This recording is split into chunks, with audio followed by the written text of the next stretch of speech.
Get paid to drive. Start a new career behind the wheel at the EMTA. If you are looking for a high-paying and rewarding career with full benefits and paid training, stop by or apply online today with the EMTA. Plus, EMTA riders can now enjoy free Wi-Fi on new, clean, and environmentally friendly buses to travel all over Erie County. Visit ridethee.com for more information. Get on board EMTA. Get on board EMTA. Get Quickfill gasoline is made right here in America. United Refining Company, who operates Quickfill, refines its gasoline from North American crude oil in Warren, Pennsylvania.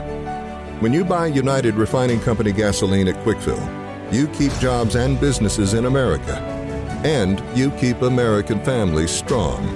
You don't need to send your money overseas when you buy gasoline. Buy American-made gasoline at Quickfill. Quickfill, driving America. Welcome to TalkErie.com's Joel Natale Show, Erie, Pennsylvania's daily podcast. Every day, we tackle the biggest issues that the Erie, PA region faces. Stay informed and involved as we advance the narrative of Erie. Now, here's Joel Natale. Every month, we have generally on the first Tuesday of the month, we have a conversation with the CEO of our county, the county executive, Brenton Davis. Brent, good to see you, sir. Welcome in. Good to see you, Joel, as always. What's happening? What's keeping you up at night, or do you sleep like a baby these days? You know. Well, I mean, I think there's a lot of things, but I tend to get the rest that I need to make things happen. But I've never been a big sleeper to begin with. No. So you're not like a like Trumpian, where you're like on Twitter at 2:30 in the morning, right? I try not to do that. Those late night tweets, I think they tend to get you in trouble. I try to keep my tweets to I don't tweet at all, but right. I tend to do it during business hours. So, I mean, there's that. Well, it's interesting because, here it is February, right? So the budget is pretty much put to bed. So, there's a lot of drama that happens in the fourth quarter, right? I guess that all depends on who you ask. Okay. But expand on that. Well, I mean, it's like anything. So you had the vetoes. I mean, this all comes down to vetoes. And a lot of people need to understand, I mean, really the future of Erie County's form of government is on the ballot. For the first time, government's operating in a way that it's meant to, with the checks and balances, an executive veto. I mean, you don't have a Democrat in the executive's office with a rubber stamp council of other Democrats that kind of just collaborate and co-govern. That's not the way. I mean, like a bunch of commissioners, essentially. That's not what this executive form of government is meant to do. We should be able to outmaneuver other communities by empowering an executive, empowering an administration, and having the fiduciary purse, in the hands of county councils along with elections. So when looking at these vetoes right now, the 23-24 budget decision that we've appealed to the Commonwealth Court, the future of Erie County is really at the stake of this court, because in the event that you have a part-time council that is able to pull any item off the agenda just because, like, well, that's illegal, we're going to strike this from the agenda. So by getting 4 votes to strike it, they're basically saying we're not even going to talk about it, right? We're not going to take any action. They believe that their premise is that removes it from the agenda. We're saying, well, fine. In the Home Rule Charter, it's clear. You take action within 10 days, it becomes law. If you choose not to take action on an item 10 days later, it's no different than something coming to my desk. I choose not to sign it. Well, if I don't veto it, 10 days later, it becomes law. Right. So that's the same premise. So the ability for them to veto, they do have the ability to override an executive's veto. That's with 5 votes. And, it wouldn't matter. And you and I were kind of joking earlier. Let's say I want to compete with Elon Musk and I want to put satellites into orbit and be Starlink 2.0 with county taxpayer dollars. Not something we want to do, but take an outlandish situation where you have somebody that wants to do something wild. Yeah. And council just doesn't agree with it. All they need to do is get 5 votes to override it, and that kills that. So there is a process in which they can do it. But what's unique about this council, they're trying to utilize a false premise of if they strike it from the agenda with 4 votes, it never happened. But they're only doing that with things that they can't count to 5 on. So I mean, they realize they don't have the 5th vote.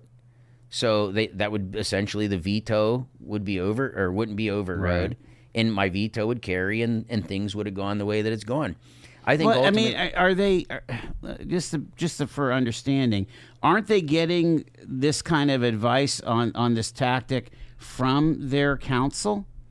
well, I mean, if that's what you want to call it. From, I mean, from their solicitor? But I mean, it's funny. I mean, you look back. I mean, I can quote council members. I mean, there's times where even Andre Horton himself has called their own solicitor the eighth member of council. I mean, I've heard this over the last how many years is the eighth member of council. You look at any other meeting, school district meeting, city council meeting, whatever it is, and you look at how many minutes, their so-called attorney Tallarico speaks. Like, it's appalling. I mean, to the point where you're engaging in dialogue to sway minds politically as opposed to the line and the letter of the law. And I think this is going to be council's ultimate downfall. When you take political advice from an attorney that's not going to stand up in the court of law, I mean, that's where you run afoul. And that's why they call them, even themselves, have quoted as the eighth member of council. Mm-hmm. So, I mean, to me, did they get legal advice? I mean, I would use that term loosely, I guess, to answer your question. So, and you have counsel, right? You have a solicitor for the executive's office. So, I mean, we basically have a difference of opinion on the interpretation of the Home Rule Charter and Commonwealth law, right? I mean, I would even argue it's at the basic understanding of the English language at a reading level. I think the process is very clear in the Home Rule Charter. If choosing to strike something from the agenda, they do it all the time. So let's say, for instance, the administration sends something downstairs. Say we get new information, or we look at it and go, hey, there's a clerical error in what was sent downstairs, maybe in just a typo or wrong number. I mean, mistakes happen administratively with as many staff as you have. And you say, hey, look. Or maybe say you're going to send an appointment down and somebody says, hey, you know what? I talked it over with my spouse. Like, I don't think this is a good fit after agreeing to do it. Well, you say, okay, well, why would you vote on it? You're not going to seat somebody that's withdrawn their name for one reason or another. So all they do is strike it from the agenda. Mm-hmm. They're all agreeing that they're not going to discuss it. It's removed from the agenda and it moves on. Well, when you do that as a part of the budget process, they're trying to apply a process to the budget process that makes absolutely no sense. And I mean, I honestly think, they're going to lose terribly in court over this. And let's just say hypothetically, if this type of thing were to carry, what's the point of the veto? Is all you need is 4 votes?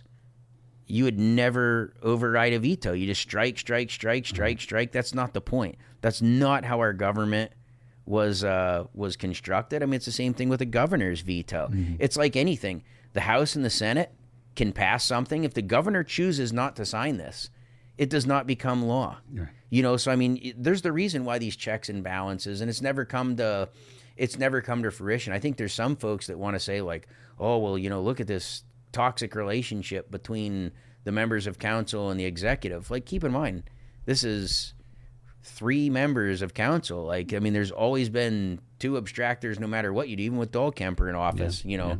So at the end of the day, I think it would undermine every premise of our government. And if that's the case, you might as well have a part-time council, hire a county administrator, and they will be forced by law to do whatever wild idiocracy that this council can come up with. There will be no more checks and balances, and it will become incredibly dysfunctional and I think reckless not having that. So I stand steadfast in, our budget stands as proposed. They're strikes. They're improper. And that's what our appeal to the state court says. And I look forward to, 3 judges, wrapping their legal brains around this and seeing that from a different perspective and what their ruling will be.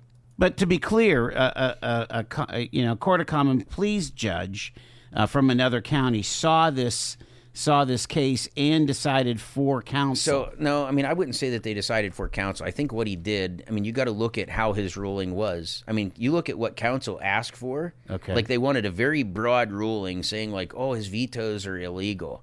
I think this judge knew that there was going to be an appeal no matter which way it went. So, he made a very narrow decision based on 23-24 budgets, which, mind you, is water under the bridge and it's funding that's already spent. Mm-hmm. And if it's not, so, this is what I would pose to members of council, because I know there's several of them that listen to this. As they're sitting there, it just goes to show, again, the lack of understanding that several of these members don't have when it comes to the budget. The $1.2 million in adoption revenue. Had I not vetoed that, that would have been 110 kids that didn't go to 74 loving families. So that money's spent. So if you're saying, well, we're going to have to figure out how to rectify it, and, their so-called legal counsel says, well, these departments are going to figure out how to pay it back. So exactly how does a county department pay county government back for the very entity that it works for? That in itself is just dumb. But on top of that, how do you refund a state grant? So mind you, my veto on the adoption revenue, it allowed us to bring $1.2 million in. So under your premise, okay. So you were vetoing the expenditure because it had you were vetoing the strike of the expenditure because it had an associated income, right? So not only, more simplistically, it wasn't an expenditure; it was revenue. That's right. They don't even understand. This is money coming in. So that's basically like saying, hey, you have a $1.2 million bonus coming in from wherever. It's coming in from the state to support adoption revenue. It's always been there.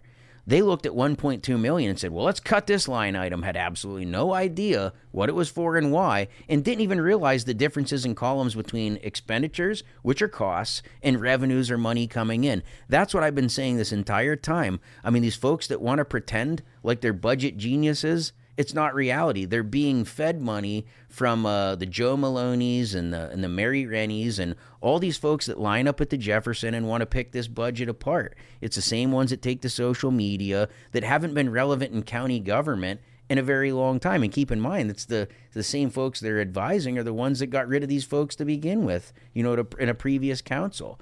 So, just understand, if you don't understand the most basic principles of money coming in and money going out and the differences of a liability and a revenue column, which is very simple in any basic accounting budget, right? If we were to have to return that $1.2 million, that means Erie County taxpayers would have to take $1.2 million out of our reserve money and then explain to the state, hey, yeah, that grant you gave us for $1.2 million, yeah, our council says due to this court case, we're going to have to pay it back. Mm-hmm. The state is going to look at us like we have three heads. Right. And I don't even know if you could give back a grant, previously. Like, it's just, it's the very premise. This is Erie doing Erie stuff. I've said it over and over and over and over again. Anything that is a win for what they perceive as the administration, these members of council view this as a loss for themselves. And that's the unfortunate part of, this us versus them controversy that tends to go on. But again, that's the checks and balances of government. I would argue when you have 4-3 votes on things, you've found the center. Like, I would be alarmed at looking at the 7-0 votes or the 6-1 votes that we've gotten used to around here, that we think that's what good government is. When you've got rubber stamps on and don't mind you, I would love to have some 6-1 and 7-0 on some things, right? But that's not all the time. I think when you see the 4-3 votes, that means we're on the cutting edge of government. That means we're pushing the envelope and we're really challenging the system and the status quo, because no one gets everything, right? Mm-hmm. And you don't have, and that's why, even in my boards, authorities, and commissions appointments, I have pretty much, turned over every single one. I put somebody new in there, fresh faces, new ideas. We're a change agent administration. There's no question about it. So, those are the things we need to keep focusing on. County Executive Davis, the Governor Shapiro laid out his budget, a lot about economic development. I know that's kind of a subject that you are very, very passionate about. Anything that you heard there, or just some of the things that have been coming from Harrisburg that will, help Erie in a big way? Well, you just look at this. So we just talked about how the county's budget gets put together, right? And the ebbs and flows and kind of the struggles associated with it. So when folks want to say, hey, it's dysfunctional in Erie County, right? You're going to see the same thing play out here in the state's budget. If you really pay attention, the governor just laid out his priorities, just like I did in the priorities of county government in my budget.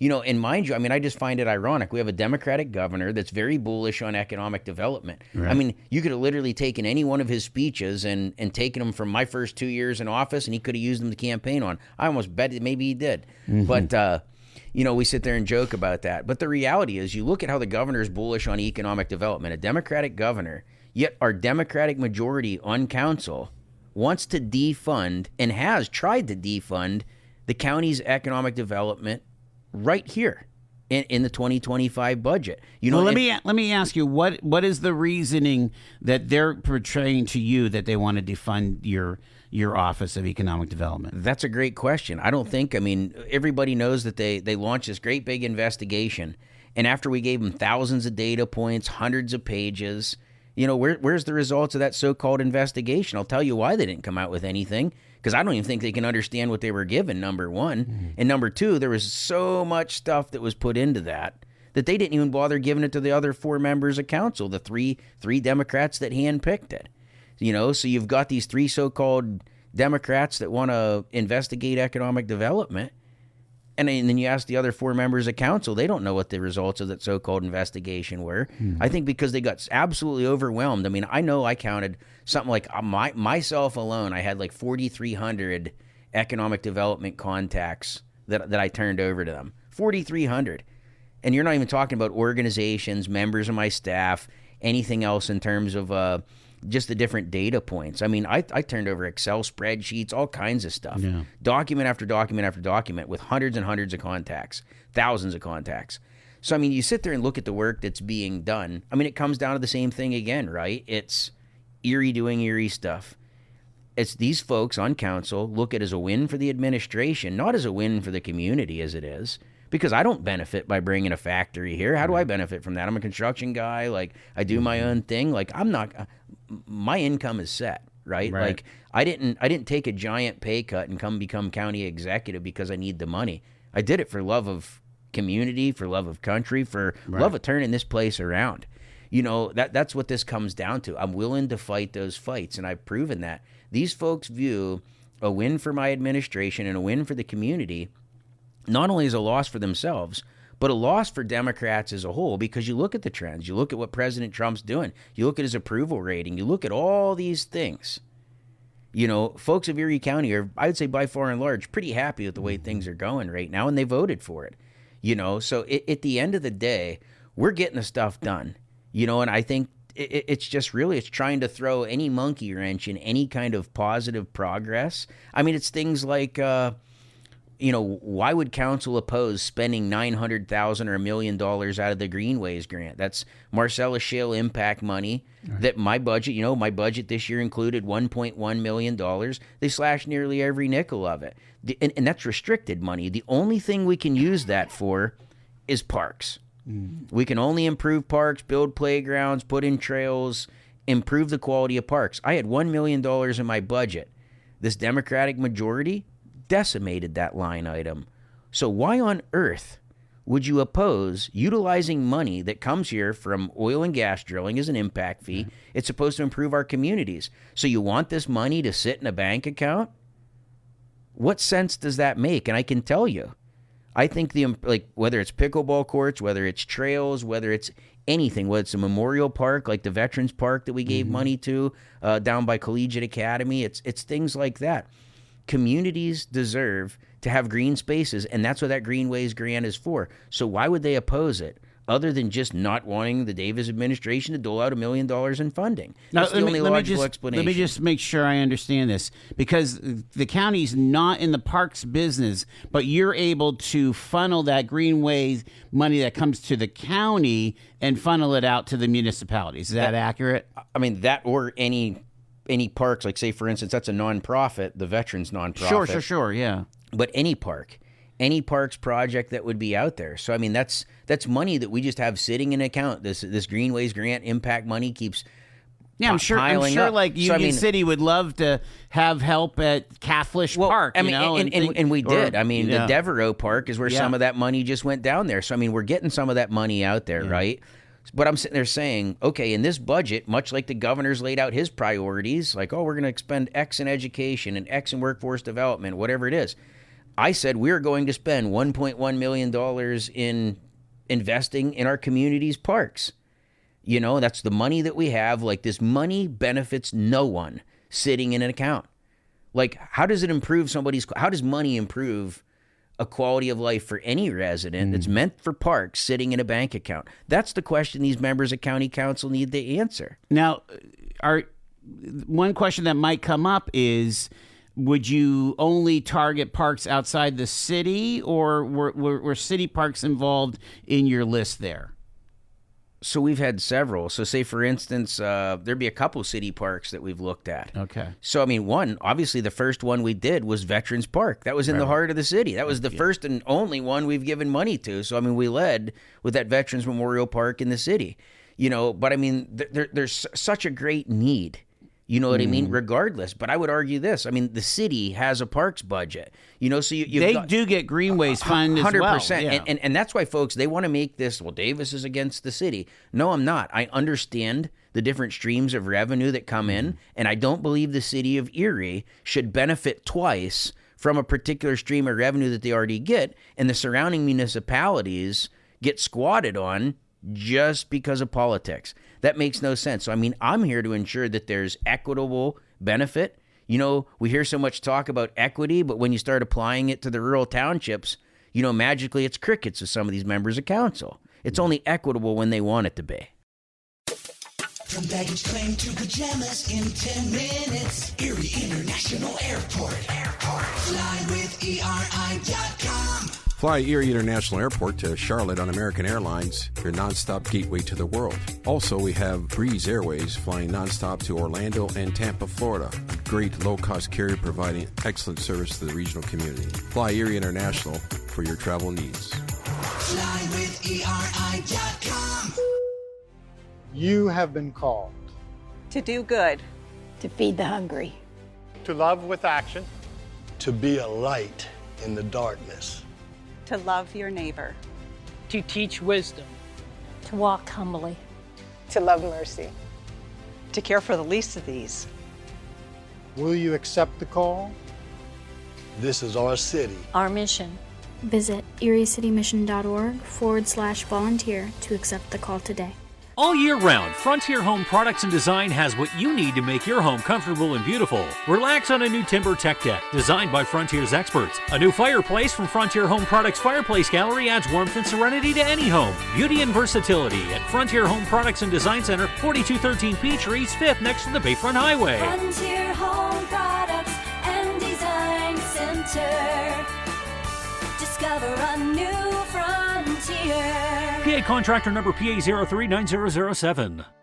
I'm thinking a little bit more, Brent, about our place in our Erie County's place in the nation, in the state. Being a place of that is attractive, and I think there's something to be said, and I don't know if you guys have these conversations about our workforce and our population and drawing new jobs here and so on. What comes to mind when we talk about things like that, Well, I mean, you sit there and look at it. I mean, like we talked about the governor's budget, like how we talk about, Governor Shapiro obviously wanting to be a 2028 presidential hopeful. He's always, now starting to have that conversation. Pennsylvania must compete with the rest of the United States. I was like, I think we've heard that before. Right. Yeah. I mean, he's saying exactly the same things that I've been saying on this show for nearly the last decade. You sit there and look at, you have so many strengths, but the problem is, I mean, we are Pennsylvania. We are, the birthplace of America. We are the Quaker state, and that comes with a lot of drawbacks. Many different forms of government. And William Penn, I mean, insulating government on top of government on top of government, is a knee-jerk reaction to colonialism and, imperialism and kings and things of that nature. But, you sit there and look at sometimes all these different governments that we have get in the way when you look at major metro areas, like you were talking about living in Nashville and, Raleigh and all these different places in the South that are newer states and newer governments where they're like, look, we don't need school districts, we don't need boroughs, we don't need townships, we don't need all this bureaucracy and all these different layers of taxation, So, I mean, we have a bit of an antiquated system. So, I mean, Governor Shapiro, much like myself, we're having to play catch up and we're having to swing outside of our weight class, and that's what I've tried to do in my budgets. That's obviously what the governor's trying to do. And, I'm not a fan of everything that he does, but I'll tell you what, the one thing I've learned in politics, is I'm with you. If I'm with you 80% of the time, right, I'm 80% your friend, not 20% your enemy. And I try telling people that, where they're like, well, you son of a gun, you did this one thing that I don't like. I'm like, well, we did these other 12 things. What'd you think of that? And they're like, well, I'm good with all that. Well, okay, man. Well, I'm more of a friend to you than I am an enemy. And that's really the way I look at Governor Shapiro. I don't agree with his stances on a lot of different things philosophically, and that's okay. But when it comes down to brass tacks, he's coming out supporting the fire tax, or not fire tax, but EMS, supporting our first responders, supporting economic development, supporting education, all those different things. Looking at the issues that really matter.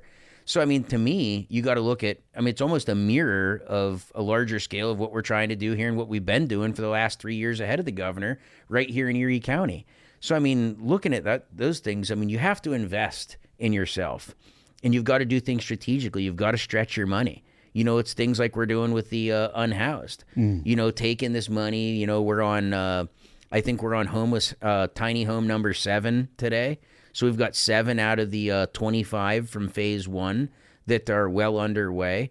The first 2 are going to be transported tomorrow to Crawford County Votech to get the interiors finished at no cost. Wow. So we're buying the materials. We've got students learning a trade that are going to build houses right here in our region, and we're doing that at no cost. What government entity can say that they got something built for dang near the cost of materials? You can't hear that. You can't see that anywhere, through volunteerism, through workforce development. And it goes back to what your question is. How do you develop that workforce? Well, it's building those partnerships, looking at reentry programs, working with the Erie County Votech, the ECAT. We've got calls out to all these different programs. I reached out to Chautauqua and Ashtabula. Ashtabula students are doing something similar, so they aren't able to participate in our stuff. But, Crawford County didn't have a project like that. So they're like, heck yeah. They're like, if we can do 5 of these houses for you for nothing and you provide the materials, because most of these trade schools, if you visit them, they build a tiny house indoors and then they tear it apart. And then they build it again. They can't afford the materials year after year after year. I'm like, wait a minute, hold up. I'll buy the materials. You build the R spec, and the awesome part about it is you got the drafting students that are doing the drawings. They're collaborating with the carpenters or collaborating with the HVAC people, the electricians, the plumbers, the drywallers. These are all students. That is real world experience. You take a plan, you all work together, they all learn each other's trade kind of as they're going and work around each other. That's real world experience, and it's for a great cause. So, it's innovative things like that, looking towards what are the emerging economies? How can we innovate as a government? It's how, things like, you look at what Elon Musk is doing, drilling down on government waste that exists like we don't need. You saw the largest downsizing of county government this year in the 2025 budget led by my administration. We reduced county government by 74 positions. We identified 74 positions that we didn't need, and we still have vacancies. So really it's looking at how can you leverage technology? How can you innovate? How can you do these different things to get the job done to better serve the taxpayer? Do we need switchboard operators anymore? Do we need boiler tenders? Those things don't exist. So, why aren't we modernizing? And nobody bothers to ask those questions, and those are the things that we're doing. When we're getting in here, we're flipping over rocks, we're cleaning out the closet, and we're doing spring cleaning in the summer if we need to. That's the reality, and this is what we're getting done. But there is a reality that we have these municipalities. We do have school districts. We have authorities. And I would love to hear kind of your take on leaning in on, whether it's the redevelopment authority or the port authority, Erie events, and so on, to be able to make a 1 + 1 = 3 scenario happen and really build this economy. But I guess with the 1 + 1 = 3 is something that I would say it's just not reality. I'll tell you, and it goes back to Erie doing Erie stuff. Is all you have to do is look at who's in charge of the boards, authorities, and commissions. The executive directors, by far and large, make $50,000 more a year than I do running a county, plus another $25,000 or $30,000 in benefits, retirement, and all these other perks that they have. For running an entity that's a fraction of what county government is. And then you look at it, they're generally the who's who that are connected to the past political dynasties. You look at it, look no different than, okay, you had the Dahlkemper administration. You had Gary Lee as the director of administration. Well, then they create the DEI commission, and magically Gary Lee gets a $150,000 a year job. Do you think that's by coincidence? And out the door, Dahlkemper promises $10 million. This DEI commission that we've known has failed terribly. It's not about progress for the people. It's not about doing better for Erie County. It's about taking care of their cronies.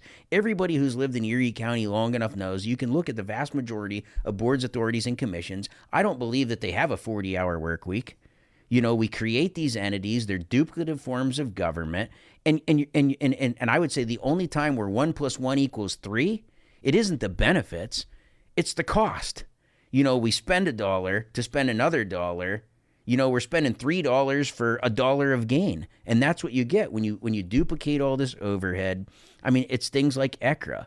It goes back to the Hatfields and McCoys of previous executives and county council chairmen like, oh, we're getting this new gaming revenue. Well, I don't want you to have it. Well, I don't want you to have it. Well, let's create this so-called apolitical thing.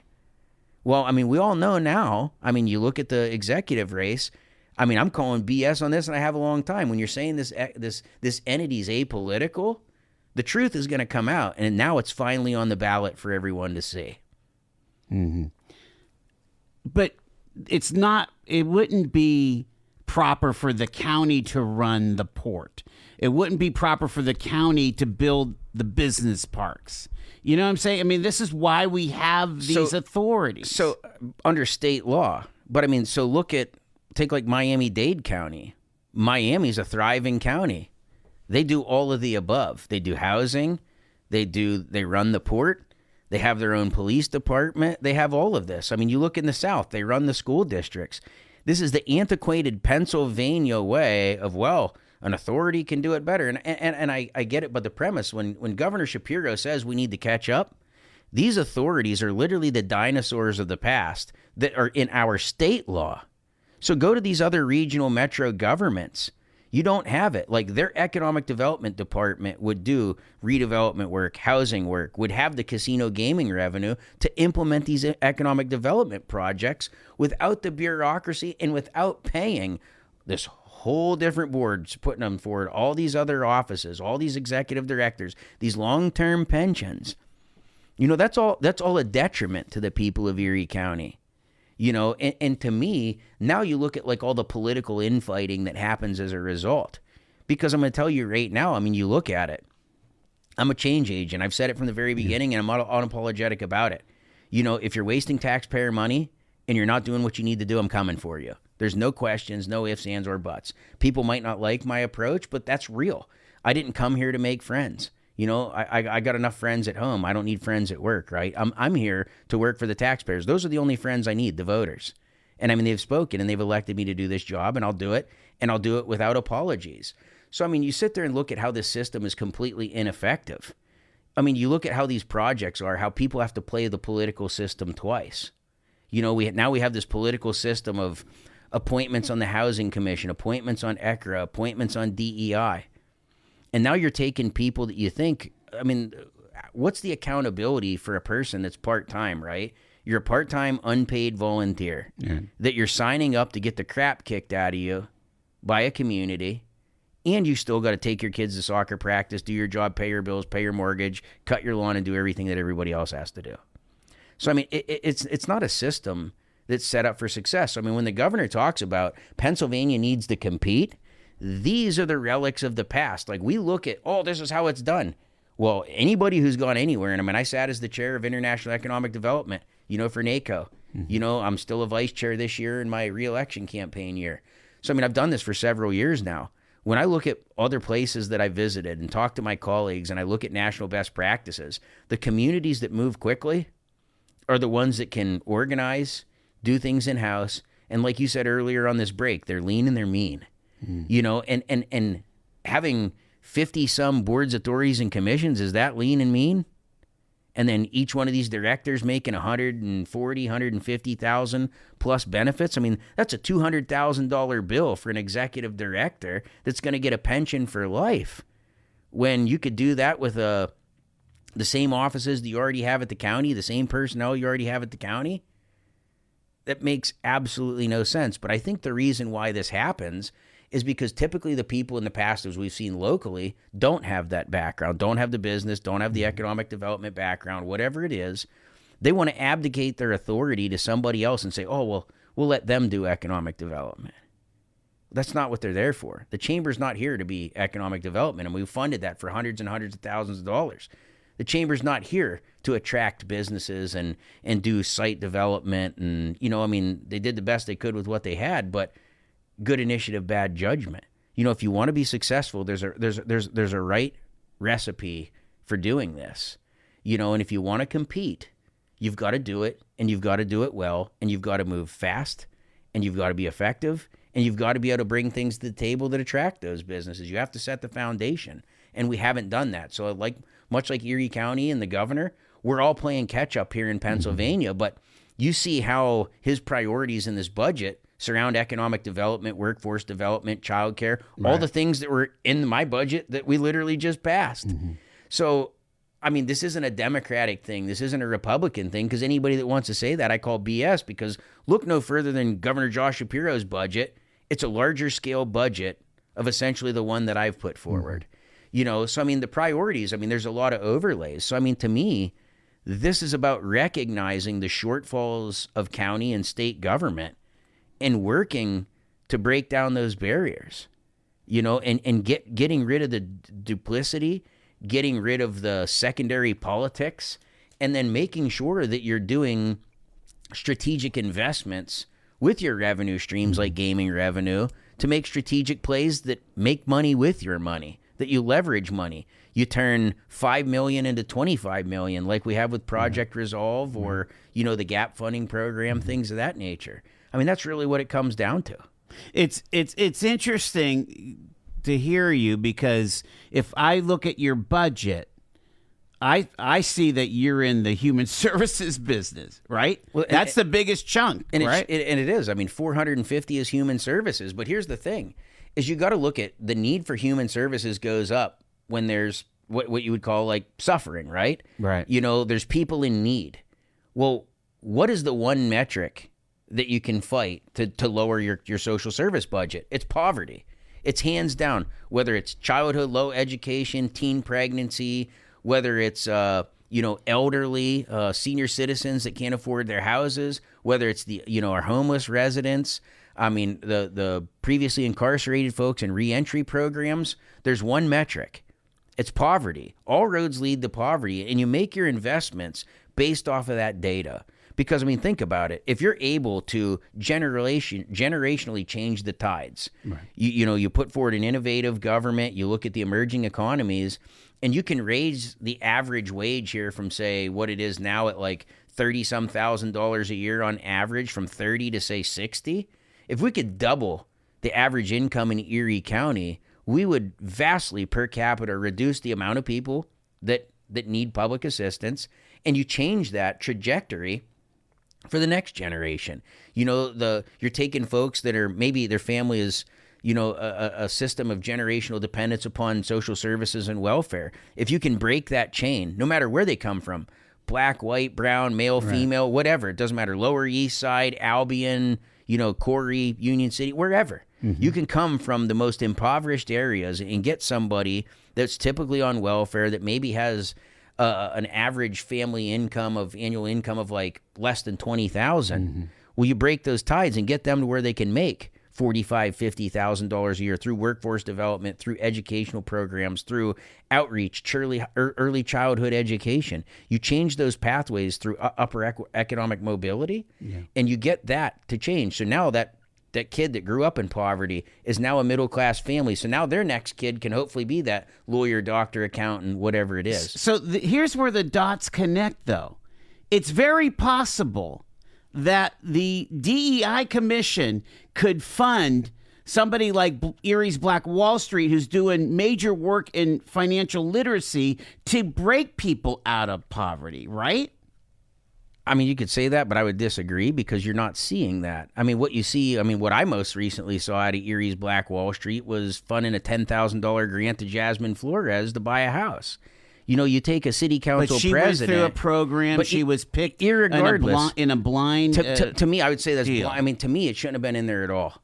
So I mean, you look at stuff like that. It's and in the military, we have a saying. You know, 1,000 attaboys are taken away by one aw crap. Right? You can do 1,000 things right, but it's a death by 1,000 paper cuts. Right? Like you could do 1,000 things right, but you make one misstep. You throw out all the good that you've done because you undermine the very system. You undermine the very system. The DEI Commission, I would say there's plenty of ways. If you want to do financial literacy, we don't need to pay a guy $150,000 plus benefits, plus office, plus overhead that per capita rate now or per percentages has taken out of the $3.5 million allocated by the county, they've used up $1.1 million plus, so 38%. But it wasn't happening. That's the issue. 100% it wasn't happening. So I mean, I would say this is the issue. These are huge gaps that these folks have found in our superstructure of why people have been held behind. Right? I mean.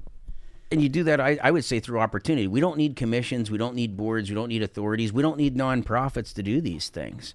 You know, I mean, if somebody wants to start a nonprofit, but here's the problem that I would argue in this town. You look at how nonprofits, the first thing they do is run around and look for grants to do whatever it is. So, I mean, that's all good and well. But, I mean, you go back historically, that's not the way things were meant to be. There are more jobs in this town. I mean, like, everywhere I go, I got employers that are like, I could hire 10 people today. So, I mean, it's not a job problem. You know, I mean, if you really want to learn about financial literacy, okay, then we fund financial literacy through employers, through high schools. I mean, again, it goes back to training these folks before they even hit the adult world. But somebody has to administer that. You know what I mean? There has to be somebody who's on that job, right? And I've got like a minute left. Keep going. I mean, I guess to me, I would argue financial literacy should be taught in schools. Oh, totally. You know what I mean? I mean, and that's it's a both and. That's one thing. And I mean, you don't need a commission. You don't need a high dollar nonprofit. You don't need to spend millions of dollars to teach financial literacy. You know, I think there's ways to get it done, but everywhere you go, you follow the money, and you always find an executive director, an exorbitant staff. You always find the 157 coffees and the doctorates paid for on the taxpayer dime. You always find these things. And that's what I'm saying. I mean, like, I'm not opposed to doing general good in society and filling the gaps. All I'm saying is, like, fat hogs go to slaughter. I got 30 seconds. What are you going to be working on this month? What's dominating your time? I mean, we've got a lot of things. I mean, we got EMS, we got the Tiny Homes Project, we got continued wraparound services in the Community Resilience Center. You know, just forging those things forward. We've got millions of dollars in EMS. We got millions of dollars in economic development, municipal gap funding that we need to get out to support all 38 municipalities. So we've gotten millions of dollars investment that touched every single borough, every single township in Erie County, and for once, we actually have some equity here. The County Executive, Brenton Davis, thank you so much, sir, for taking your time. Thanks for having me. You've been listening to The Joel Natale Show, Erie, Pennsylvania's daily podcast from TalkErie.com. Subscribe to our show on your favorite podcatcher and get involved by emailing joel@TalkErie.com.